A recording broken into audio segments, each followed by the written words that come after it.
Chapter 24. Miss Stacy and her pupils get up a concert. It was October again when Anne was ready to go back to school. A glorious October, all red and gold, with mellow mornings when the valleys were filled with delicate mists as if the spirit of autumn had poured them in for the sun to drain. Amethyst, pearl, silver, rose, and smoke blue. The dews were so heavy that the fields glistened like cloth of silver, and there were such heaps of rustling leaves in the hollows of many-stemmed woods to run crisply through. The birch path was a canopy of yellow, and the ferns were sere and brown all along it. There was a tang in the very air that inspired the hearts of small maidens tripping, unlike snails, swiftly and willingly to school. And it was jolly to be back again at the little brown desk beside Diana, with Ruby Gillis nodding across the aisle, and Carrie Sloane sending up notes, and Julia Bell passing a chew of gum down from the back seat. Anne drew a long breath of happiness as she sharpened her pencil and arranged her picture cards in her desk. Life was certainly very interesting. In the new teacher she found another true and helpful friend. Miss Stacy was a bright, sympathetic young woman, with the happy gift of winning and holding the affections of her pupils, and bringing out the best that was in them mentally and morally. Anne expanded like a flower under this wholesome influence, and carried home to the admiring Matthew and the critical Marilla glowing accounts of schoolwork and aims. "I love Miss Stacy with my whole heart, Marilla. She is so ladylike, and she has such a sweet voice. When she pronounces my name I feel instinctively that she's spelling it with an E. We had recitations this afternoon. I just wish you could have been there to hear me recite Mary Queen of Scots. I just put my whole soul into it.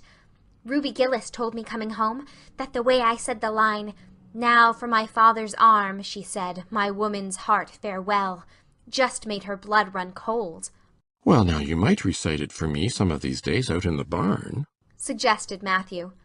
"Of course I will," said Anne meditatively. "But I won't be able to do it so well, I know.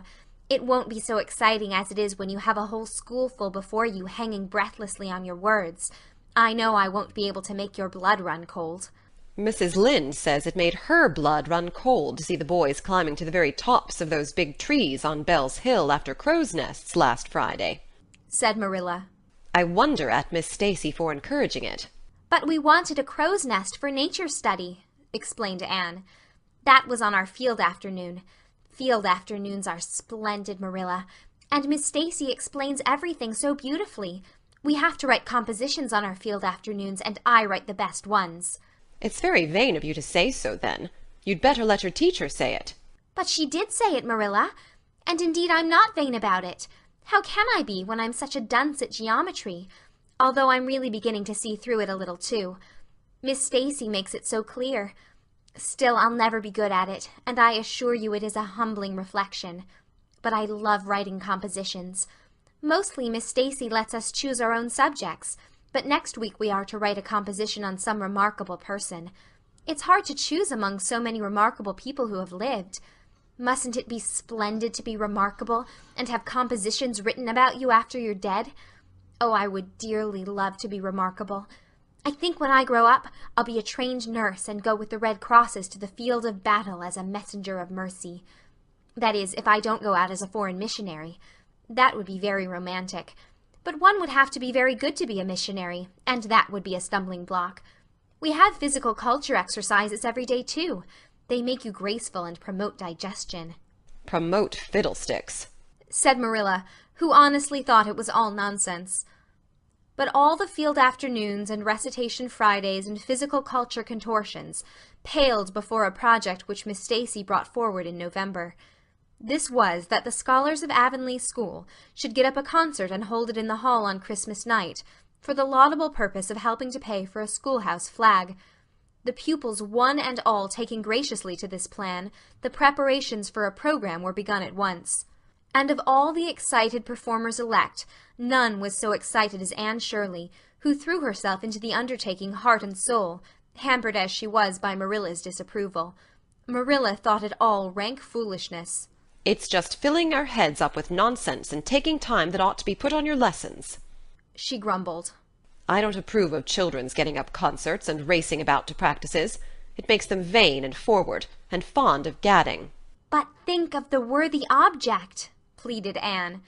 A flag will cultivate a spirit of patriotism, Marilla. Fudge. There's precious little patriotism in the thoughts of any of you. All you want is a good time. Well, when you can combine patriotism and fun, isn't it all right?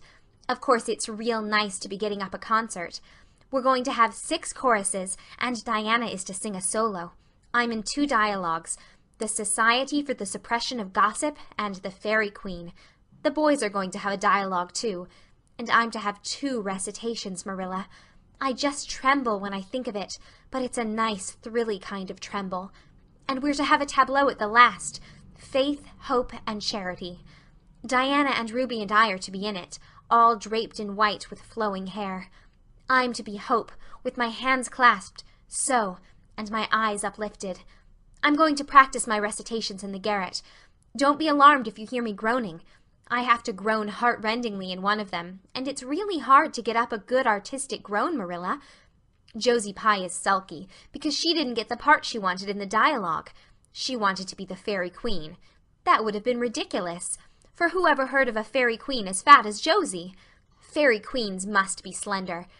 Jane Andrews is to be the queen, and I am to be one of her maids of honor. Josie says she thinks a red-haired fairy is just as ridiculous as a fat one, but I do not let myself mind what Josie says. I'm to have a wreath of white roses on my hair, and Ruby Gillis is going to lend me her slippers because I haven't any of my own. It's necessary for fairies to have slippers, you know. You couldn't imagine a fairy wearing boots, could you? Especially with copper toes. We are going to decorate the hall with creeping spruce and fir mottos with pink tissue paper roses in them. And we are all to march in 2 by 2 after the audience is seated, while Emma White plays a march on the organ. Oh, Marilla, I know you are not so enthusiastic about it as I am, but don't you hope your little Anne will distinguish herself? All I hope is that you'll behave yourself. I'll be heartily glad when all this fuss is over and you'll be able to settle down. You are simply good for nothing just now, with your head stuffed full of dialogues and groans and tableaux. As for your tongue, it's a marvel it's not clean worn out. Anne sighed and betook herself to the backyard, over which a young new moon was shining through the leafless poplar boughs from an apple-green western sky, and where Matthew was splitting wood. Anne perched herself on a block and talked the concert over with him, sure of an appreciative and sympathetic listener in this instance at least.